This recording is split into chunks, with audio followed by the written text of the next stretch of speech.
ನಮಸ್ಕಾರ ವಿದ್ಯಾರ್ಥಿಗಳೇ, ಪ್ರಥಮ PUC ಅರ್ಧವಾರ್ಷಿಕ ಪರೀಕ್ಷೆಗೆ ನಿಮಗೆ ಇರುವಂತಹ ಸಿಲೆಬಸ್ಸಿಗೆ ಅನುಗುಣವಾಗಿ ಇಲ್ಲಿ 2 ಅಂಕದ ಪ್ರಶ್ನೋತ್ತರಗಳನ್ನು ಕೊಡ್ತೇನೆ. ಈ 2 ಅಂಕದ ಪ್ರಶ್ನೋತ್ತರಗಳನ್ನು ನೀವು ಅಭ್ಯಾಸ ಮಾಡೋದ್ರಿಂದ ನಿಮಗೆ 2 ಅಂಕಗಳಿಗೆ ಇರುವಂತಹ ಎಲ್ಲಾ ಪ್ರಶ್ನೋತ್ತರಗಳನ್ನ ಸುಲಭವಾಗಿ ಉತ್ತರಿಸಬಹುದು. ಹಾಗಿದ್ರೆ ನೋಡ್ತಾ ಹೋಗೋಣ. ಮೊದಲನೇ ಒಂದು ಪದ್ಯ, ದುರ್ಯೋಧನ ವಿಲಾಪ ಅನ್ನುವಂಥದ್ದು ರಣರಂಗದಲ್ಲಿ ಬಿದ್ದಿದ್ದ ಅಭಿಮನ್ಯುವಿನ ಕಳೇಬರವನ್ನು ಯಾವ ರೀತಿ ಕಾಣ್ತಾ ಇತ್ತು ಅಂದ್ರೆ, ದುರ್ಯೋಧನನು ಕಂಡಾಗ ಅಭಿಮನ್ಯುವಿನ ಶವ ರಣರಂಗದಲ್ಲಿ ಅರೆ ತೆರೆದು ಅರೆ ಮುಚ್ಚಿದ ಕಣ್ಣ ರೆಪ್ಪೆಗಳು, ತುಂಡಗುಚ್ಚಿ ಬಿದ್ದಂತಹ ಕೈಗಳು, ಕಚ್ಚಿದ ದವಡೆ, ಶತ್ರುಗಳ ಬಾಣ ಪ್ರಹಾರಕ್ಕೆ ಸಿಕ್ಕಿ ಜರ್ಜರಿತವಾಗಿದ್ದಂತಹ ದೇಹವು ರಕ್ತದ ಸಮುದ್ರದಲ್ಲಿ ಅದ್ದಿದಂತೆ ಬಿದ್ದಿತ್ತು. ಇನ್ನು ದುಶ್ಯಾಸನನು ಅಣ್ಣನಿಗೆ ತೋರಿದ ವಿನಯಶೀಲತೆ ಯಾವುದು ಅಂತಂದ್ರೆ, ದುಶ್ಯಾಸನನಿಗೆ ತನ್ನ ಅಣ್ಣ ದುರ್ಯೋಧನನೆಂದ್ರೆ ತುಂಬಾ ಪ್ರೀತಿ, ಗೌರವ. ತಾಯಿಯ ಎದೆ ಹಾಲಿರಲಿ, ಸೋಮಾಮೃತವಿರಲಿ, ದಿವ್ಯ ಭೋಜನವಿರಲಿ, ಯಾವುದನ್ನು ಅಣ್ಣ ಸ್ವೀಕರಿಸಿದ ಮೇಲೆ ತಾನು ಸ್ವೀಕರಿಸುವಂತಹ ವಿನಯಶೀಲತೆಯನ್ನು ಅಣ್ಣನಿಗೆ ತೋರಿದ್ದನು. ಕರ್ಣನ ಜನ್ಮ ರಹಸ್ಯವನ್ನು ಯಾರು ಅರಿತಿದ್ದರು ಅಂದ್ರೆ, ಕರ್ಣನ ಜನ್ಮ ರಹಸ್ಯವು ದುರ್ಯೋಧನನಿಗೆ ತಿಳಿದಿತ್ತು. ಅಲ್ಲದೆ ತಾಯಿ ಕುಂತಿ, ತಂದೆ ಸೂರ್ಯದೇವ, ಹಾಗೆ ಶ್ರೀಕೃಷ್ಣ ಮತ್ತು ದಿವ್ಯಜ್ಞಾನಿಯಾದಂತಹ ಸಹದೇವರಿಗೆ ತಿಳಿದಿತ್ತು. ದುರ್ಯೋಧನನು ಕರ್ಣನ ದಾನ ಗುಣವನ್ನ ಹೇಗೆ ಪ್ರಶಂಸಿಸಿದ್ದಾನೆ ಅಂತಂದ್ರೆ, ದುರ್ಯೋಧನನು ಕರ್ಣನ ದಾನ ಗುಣವನ್ನ ಕೊಂಡಾಡ್ತಾ, ನೀನು ದೇವೇಂದ್ರ ಬಂದು ಕೇಳಿದಾಗ ನಿನಗೆ ಜನ್ಮದತ್ತವಾಗಿ ದೇಹ ಕಂಟಿಕೊಂಡಂತಹ ಬಂದಿದ್ದ ಕವಚವನ್ನೇ ಹಿಂದು ಮುಂದು ನೋಡದೆ ಕತ್ತರಿಸಿಕೊಟ್ಟೆ. ಕುಂತಿಯ ದಿವ್ಯಾಸ್ತ್ರವನ್ನ ಕೇಳಲು ಮಗು ಮಾತಾಡದೆ ವಾಗ್ದಾನ ಮಾಡಿದೆ. ನಿನ್ನಂತಹ ಯುದ್ಧ ವೀರನಾಗಲಿ, ಸಂಪತ್ತನ್ನ ದಾನ ಮಾಡುವ ದಾನಶೂರನಾಗಲಿ ಬೇರೆ ಯಾರಿದ್ದಾರೆ ಎಂದು ಹೇಳ್ಬಿಟ್ಟು ಆತ ಹೊಗಳ್ತಾನೆ. ರಣರಂಗದಲ್ಲಿ ಬಿದ್ದಿದ್ದ ದ್ರೋಣಾಚಾರ್ಯರ ಕಳೇಬರ ಯಾವ ರೀತಿ ಕಾಣ್ತಾ ಇತ್ತು ಅಂದ್ರೆ, 106 ಬಾಣಗಳ ಜಾಲಕ್ಕೆ ಸಿಕ್ಕಿ ಜರ್ಜರಿತವಾಗಿ ದ್ರೋಣಾಚಾರ್ಯರು ಸತ್ತು ಬಿದ್ದಿದ್ರು.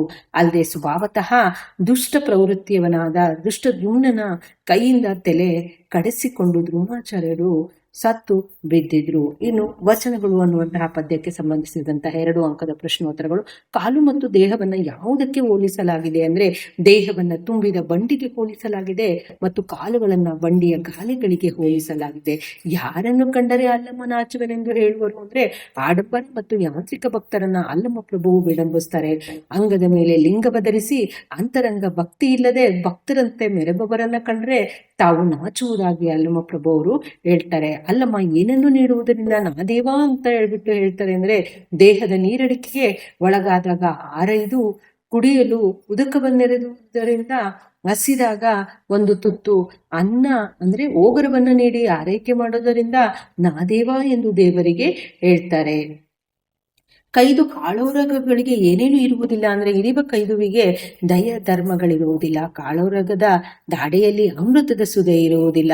ತಗವು ಸೂತಕಗಳು ಯಾವುವು ಅಂದ್ರೆ, ನೇಮವೆಂಬುದು ತಗಹ ಕಟ್ಟುಪಾಡು ಮತ್ತೆ ಶೀಲವೆಂಬುದು ಸೂತಕ ಎಂದು ಗಟ್ಟಿಬಾಳಿನವರು ಅಭಿಪ್ರಾಯ ಪಡ್ತಾರೆ. ಇನ್ನು ರತ್ನ ಮುತ್ತು ಏನನ್ನು ಸೂಚಿಸುತ್ತದೆ ಅಂದ್ರೆ, ರತ್ನವು ತೊಡರಿನ ಸಂಕುಲನೆಯನ್ನು, ಮುತ್ತು ಬಲೆಯ ಬಂಧನವನ್ನು ಸೂಚಿಸುತ್ತದೆ. ಲೋಕ ಮತ್ತೆ ಕರಣಗಳ ಚೇಷ್ಟೆಗೆ ಬೀಜ ಯಾವುದು ಅಂದ್ರೆ, ಲೋಕದ ಚೇಷ್ಟೆಗೆ ರವಿಯು ಬೀಜ, ಕರ್ಣಗಳ ಚೇಷ್ಟೆಗೆ ಮನವೇ ಬೀಜ. ಕಣ್ಣು ಹಾಗೂ ಕರ್ಣಗಳಿಗೆ ಶೃಂಗಾರ ಯಾವುದು ಅಂದ್ರೆ, ಗುರು ಹಿರಿಯರನ್ನ ನೋಡುವುದು ಕಣ್ಣಿಗೆ ಶೃಂಗಾರ ಆದ್ರೆ, ಪುರಾತನರ ಸಂಗೀತವನ್ನ ಕೇಳುವಂತಹದ್ದು ಕರ್ಣಕ್ಕೆ ಶೃಂಗಾರ. ಮುಂದಿನ ಒಂದು ಪದ್ಯ, ದೇವನುಲಿದನ ಕುಲವೇ ಸತ್ಕುಲಂ ಅನ್ನುವಂಥದ್ದು ಕಾವೇರಿ ನದಿಯ ಮಹಿಮೆ ಎಂತಹದ್ದು ಅಂದ್ರೆ, ಕಾವೇರಿ ನದಿಯು ಸಕಲ ಸಸ್ಯಾವಳಿಗಳನ್ನು ಕೊರೆಯುವವಳು ಮತ್ತು ಸೋಂಕಿದವರ ಪಾಪವನ್ನ ತುಳಿಯುವಂತಹ ಪಾಪನಾಶಿಯು ಕೂಡ ಆಗಿದ್ದಾಳೆ ಅಂತ ಹೇಳ್ಬಿಟ್ಟು ಹರಿಹರ ಕವಿ ವರ್ಣಿಸ್ತಾರೆ. ಚೆನ್ನಯ್ಯನ ಗುಪ್ತ ಭಕ್ತಿ ಯಾವ ರೀತಿಯದು ಅಂದ್ರೆ, ಚೆನ್ನಯ್ಯನ ಗುಪ್ತ ಭಕ್ತಿಯು ಗೋಚರವಾದದ್ದು. ಎಳ್ಳಿನೊಳಗಿರುವ ತೈಲದಂತೆ, ಕಾಷ್ಟದೊಳಗಣ ಬೆಂಕಿಯಂತೆ ಮತ್ತು ನೆಲದ ಮರೆಯ ನಿಧಾನದಂತೆ ಅದು ಗೌಪ್ಯವಾಗಿರ್ತದೆ. ಶಿವಲಿಂಗವನ್ನ ಯಾವ ಯಾವ ಹೂಗಳಿಂದ ಚೆನ್ನಯ್ಯ ಸಿಂಗರಿಸ್ತಾ ಇದ್ದ ಅಂದ್ರೆ, ಚೆನ್ನಯ್ಯನು ಪರಿಮಳ ಬೀರ್ತಾ ಇರುವಂತಹ ಮಲ್ಲಿಗೆ ಹೂಗಳು, ಕಂಪು ಬೀರುವ ಸಂಪಿಗೆ, ಮರುಗ, ದವನ, ಪಚ್ಚೆ, ಪಡ್ಡಳಿ, ಸುರಗಿ, ಸುರಹೊನ್ನೆ, ಚೆಂಗಣಿಗಿಲೆ ಹೂಗಳಿಂದ ಶಿವಲಿಂಗವನ್ನ ಸಿಂಗರಿಸ್ತಾ ಇದ್ದ.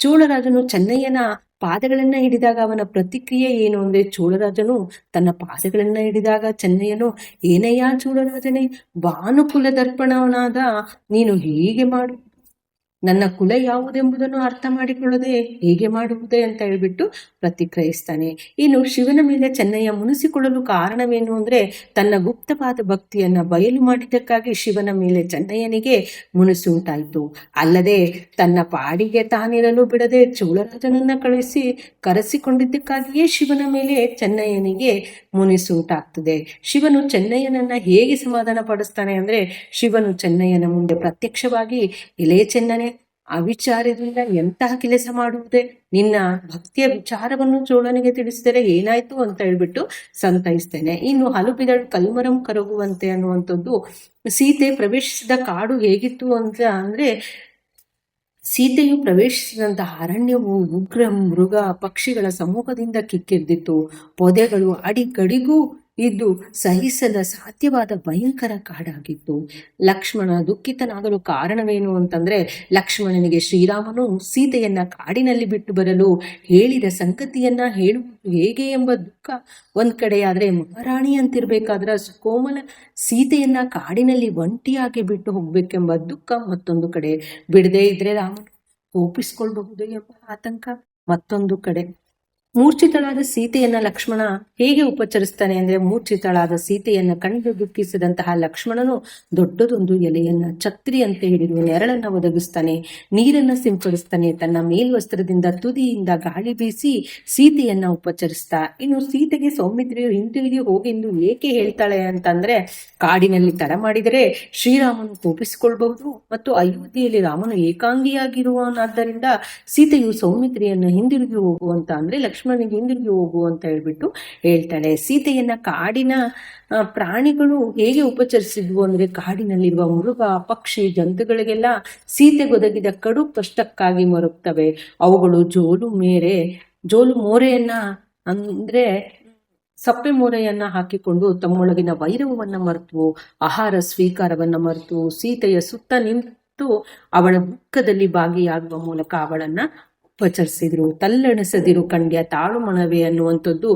ವೃಕ್ಷವನ್ನ ಆದಿಕೇಶವ ಹೇಗೆ ಸಲಹುತ್ತಾನೆ ಅಂದ್ರೆ, ಬೆಟ್ಟದ ತುದಿಯಲ್ಲಿ ಹುಟ್ಟಿದ ವೃಕ್ಷವನ್ನ ಆದಿಕೇಶವನೇ ನೀರೆಳೆದು ಬೆಳೆಸ್ತಾನೆ. ಮೃಗ ಪಕ್ಷಿಗಳನ್ನು ಆದಿಕೇಶವ ಹೇಗೆ ರಕ್ಷಿಸ್ತಾನೆ ಅಂದ್ರೆ, ಅಡವಿಯಲ್ಲಿ ಆಡ್ತಾ ಇರುವಂತಹ ಮೃಗಗಳಿಗೆ ಮತ್ತು ಪಕ್ಷಿಗಳಿಗೆಲ್ಲ ಆದಿಕೇಶವನ್ನು ಹೊತ್ತಿಗೆ ಅವುಗಳಿರುವಲ್ಲಿಯೇ ಆಹಾರವನ್ನ ಒದಗಿಸ್ತಾನೆ. ಅವುಗಳ ಜೀವಿತಾವಧಿಯವರೆಗೂ ಕೂಡ ಅವುಗಳನ್ನೆಲ್ಲ ರಕ್ಷಿಸ್ತಾನೆ. ಇನ್ನು ಶಿಶು ಮಕ್ಕಳಿಗೊಲಿದ ಮಾದೇವ ಅನ್ನುವಂಥದ್ದು, ಮಾದೇವನ ಶಿಶು ಮಕ್ಕಳ ಹೆಸರೇನು ಅಂದ್ರೆ ಬ್ಯಾಡ್ರ ಕನ್ನಯ್ಯ, ಕಾರಯ್ಯ ಮತ್ತು ಬಿಲ್ಲಯ್ಯ ಎಂಬುದು ಮಾದೇವನ ಶಿಶು ಮಕ್ಕಳ ಹೆಸರಾಗಿದ್ವು. ಸಿಡಿಲು ಗುಡುಗುಗಳನ್ನ ಕಳುಹಿಸು ಎಂದು ಮಾದೇವ ಯಾರನ್ನ ಕೇಳ್ತಾನೆ ಅಂದ್ರೆ, ಮಾದೇವನು ಗುಡ್ಗಾಜಮ್ಮನನ್ನ ಕರೆದು ಗುಡುಗನನ್ನು ಕಳಿಸುವಂತೆ ಹೇಳ್ತಾನೆ. ಅವಳ ಮಗನಾದ ಬೊಮ್ಮರಾಯಪ್ಪನನ್ನ ಕರೆದು ಭಯಂಕರವಾದ ಸಿಡಿಲನ್ನ ಕಳಿಸಲು ಹೇಳ್ತಾನೆ. ಮಳೆಯನ್ನು ನೋಡಿ ಕನ್ನಯ್ಯ ತನ್ನೊಳಗೆ ಏನಂದ್ಕೊಳ್ತಾನೆ ಅಂದ್ರೆ, ಮಾಯದಂತಹ ಮಳೆಗೆ ದೊಡ್ಡ ಅಪ್ಪಾನ ಮುಳುಗೋದ ಮೇಲೆ ನಾವು ಬಾಳ್ಬಹುದೇ ಮಾದೇವ ಎಂದು ಮಳೆಯನ್ನು ಕಂಡು ಕನ್ನಯ್ಯ ಮನದೊಳಗೆ ಯೋಚಿಸ್ತಾನೆ. ಮಳೆಯ ಕಾರಣ ತಿಳಿಯದು, ಆದರೆ ಈ ಕೆಟ್ಟ ಗಂಗೆಯು ನಮ್ಮನ್ನ ಬಿಡುವುದಿಲ್ಲ ಅಂತ ಹೇಳ್ಬಿಟ್ಟು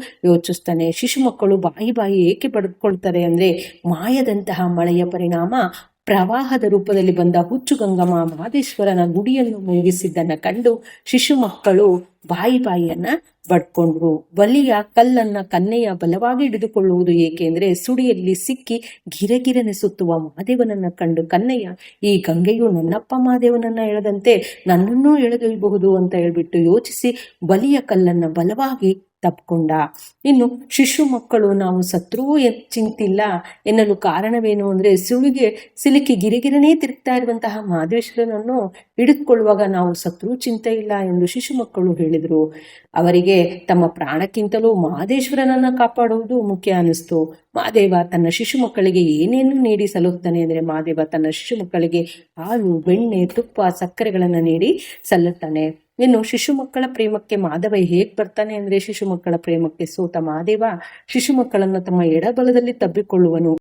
ಅವರನ್ನ ತಮ್ಮ ಹೆಗಲ ಮೇಲೆ ಹೊತ್ಕೊಂಡು ಗುಡಿಗೆ ಬರ್ತಾನೆ. ಇನ್ನು ಅಖಂಡ ಕರ್ನಾಟಕ ಅನ್ನುವಂಥದ್ದು, ಅಖಂಡ ಕರ್ನಾಟಕ ಬೂಟಾಟದ ರಾಜಕೀಯ ನಾಟಕವಲ್ಲವೇ ಅನ್ನುವಂಥದ್ದು. ಸರಸ್ವತಿ ರಚಿಸಿರುವಂತಹ ಅಖಂಡ ಕರ್ನಾಟಕವು ಶಾಶ್ವತವಾದದ್ದು. ಅದರಲ್ಲಿ ಇಂದು ಬಂದು ನಾಳೆ ಹೋಗುವ ಸಚಿವ ಮಂಡಲವಿಲ್ಲ. ಇದು ಸರಸ್ವತಿಯ ವಜ್ರಕರ್ಣ ಕುಂಡಲವಾಗಿದೆ. ಆದ್ದರಿಂದ ಅದು ರಾಜಕೀಯದ ಬೂಟಾಟದ ನಾಟಕವಲ್ಲ. ಸರಸ್ವತಿಯ ಸಚಿವ ಮಂಡಲದ ಸದಸ್ಯರು ಯಾರು ಅಂದ್ರೆ, ಸರಸ್ವತಿಯ ಸಚಿವ ಮಂಡಲದ ಸದಸ್ಯರು ಅಂದ್ರೆ ಪಂಪನು ಮುಖ್ಯಮಂತ್ರಿಯಾಗಿದ್ದಾರೆ. ರನ್ನ, ಜನ್ನ, ನಾಗಬರ್ಮ, ರಾಘವಾಂಕ, ಹರಿಹರ, ಬಸವೇಶ್ವರ, ನಾರಾಯಣಪ್ಪ, ಸರ್ವಜ್ಞ ಹಾಗೆ ಷಡಕ್ಷರರೆಂಬ ಮಹಾಕವಿಗಳು ಸಚಿವ ಮಂಡಲದ ಉಳಿದ ಸದಸ್ಯರಾಗಿದ್ದಾರೆ. ಇನ್ನು ಪರಮಾತ್ಮನ ಚರಣದೀಪ್ತಿ ಎಲ್ಲಿ ಮತ್ತು ಹೇಗೆ ಉರಿಬೇಕು ಅಂತ ಹೇಳ್ಬಿಟ್ಟು ಕವಿ ಹೇಳ್ತಾರೆ ಅಂದ್ರೆ, ಪರಮಾತ್ಮನ ಚರಣದೀಪ್ತಿಯು ಶರಣರ ಹೃದಯದಲ್ಲಿ ಉಸಿರುಸಿರಿನ ಹಣತೆ ಎಂಬ ಬತ್ತಿಯು ತಣ್ಣಗೆ ಉರಿಯಲೆಂದು ಕವಿ ಹೇಳ್ತಾರೆ. ಇನ್ನು ಮೆಳ್ಳಗಣ್ಣನಿಗೆ ಕವಿ ಹೇಳುವ ಪ್ರಶ್ನೆ ಯಾವುದು ಅಂತಂದ್ರೆ, ಅಖಂಡ ಕರ್ನಾಟಕವೆಂಬುದು ಪರಮಾತ್ಮನ ಚರಣದೀಪ್ತಿಯಾಗಿರುವುದನ್ನ ಕಂಡ ಕವಿಯು ಮೆಳ್ಳಗಣ್ಣನಿಗೆ, ನಿನಗೆ ಕಣ್ಣು ಕಾಣದೆ, ಹುಟ್ಟುಕೊಂಡನೆ, ಬುದ್ಧಿಯು ಉರುಡೋ, ನಿನ್ನದು ಮಳ್ಳೆಗಣ್ಣಾದ್ದರಿಂದ ನಿನಗೆ ಕಾಣುತ್ತಿರುವುದು ನಿನಗೆ ಕಾಣುತ್ತಿಲ್ಲ, ನನಗೆ ಕಾಣುತ್ತಿರುವುದು ನಿನಗೆ ಕಾಣುತ್ತಿಲ್ಲ, ಇದು ನನ್ನ ತಪ್ಪೇನು ಅಂತ ಹೇಳ್ಬಿಟ್ಟು ಪ್ರಶ್ನಿಸ್ತಾರೆ. ಇನ್ನು ಎಂದಿಗೆ ಅನ್ನುವಂತಹ ಒಂದು ಪದ್ಯ, ಚಿತ್ತದಾಸ್ಯ ಕಳೆಯಬೇಕಾಗಿರುವುದು ಯಾರಿಗೆ ಅಂದ್ರೆ, ನಮ್ಮ ನಾಡಿನ 100 ಕೋಟಿ ಜನಸಾಮಾನ್ಯರಿಗೆ, ಹೆಣ್ಣು ಗಂಡುಗಳಿಗೆ, ಹುಟ್ಟಿನೊಂದಿಗೆ ಅಂಟಿಕೊಂಡಿರುವಂತಹ ಜನರಿಗೆ ಚಿತ್ತದಾಸ್ಯ ಕಳೆಯಬೇಕಾಗಿದೆ. ನಾಡ ಮಂದಿಗೆ ಯಾವುದರ ಬಲ ಹಾಗೂ ಮಹಿಮೆಯಿಂದ ಬಿಡುಗಡೆಯಾಗಿದೆ ಅಂದ್ರೆ, ಯಾರ್ದೋ ಯೋಗ ಬಲವೋ ಅಥವಾ ಉಗ್ರ ತಪಸ್ಸುಗಳ ಮಹಿಮೆಯಿಂದಲೋ ಈ ನಾಡಿನ ಮಂದಿಗೆ ಬಿಡುಗಡೆಯಾಗಬೇಕಾಗಿದೆ.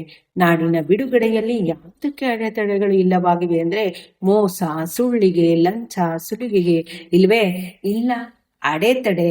ನಾಡಿನ ಹೊರಗಿನ ಮತ್ತು ಒಳಗಿನ ಕಳ್ಳರು ಯಾರು ಅನ್ನುವಂಥದ್ದು, ನಾಡನ್ನ ತಮ್ಮ ದಾಸ್ಯದಲ್ಲಿ ಇಟ್ಟುಕೊಂಡಿದ್ದಂತಹ ಕಡಲುಗಳು ಹೊರಗಿನ ಕಳ್ಳರಾದ್ರೆ, ರೈತರು ಬೆಳೆದ ಬೆಳೆಯನ್ನು ಕಿತ್ಕೊಂಡು ಸುಖ ಪಡುವ ರಾಕ್ಷಸರು ತಮ್ಮ ನಡುವೆಯೇ ಇದ್ದಾರೆ. ಇನ್ನು ರಾಕ್ಷಸಗಣ ಹತ್ಯೆಗೆ ಹೇಗೆ ಹೆಜ್ಜೆ ಇಡಬೇಕು ಅಂದ್ರೆ, ಕ್ಷಾತ್ರವಧೆಗೆ ಕೆರಳಿ ನಿಂತ ಜಮದಗ್ನಿಯಂತೆ ಕೆರಳಿ ಗಂಡು ಕೊಡಲಿಯನ್ನ ಧರಿಸಿ ಮೃಗರಾಜನಂತೆ ಗರ್ಜಿಸಿ ನಿಲ್ಲಬೇಕು ಅಂತ ಹೇಳ್ಬಿಟ್ಟು ಇಲ್ಲಿ ಹೇಳಲಾಗಿದೆ. ಇಷ್ಟು ನಿಮ್ಮ ಅರ್ಧವಾರ್ಷಿಕ ಪರೀಕ್ಷೆಗೆ ಕೇಳಬಹುದಾದಂತಹ 2 ಅಂಕದ ಪ್ರಶ್ನೋತ್ತರಗಳಾಗಿತ್ತು. ಮುಂದಿನ ಒಂದು ವಿಡಿಯೋದಲ್ಲಿ ಗದ್ಯಗಳಿಗೆ ಸಂಬಂಧಿಸಿದಂತಹ ಒಂದು 2 ಅಂಕದ ಪ್ರಶ್ನೋತ್ತರಗಳನ್ನು ನೋಡೋಣ. ಧನ್ಯವಾದಗಳು.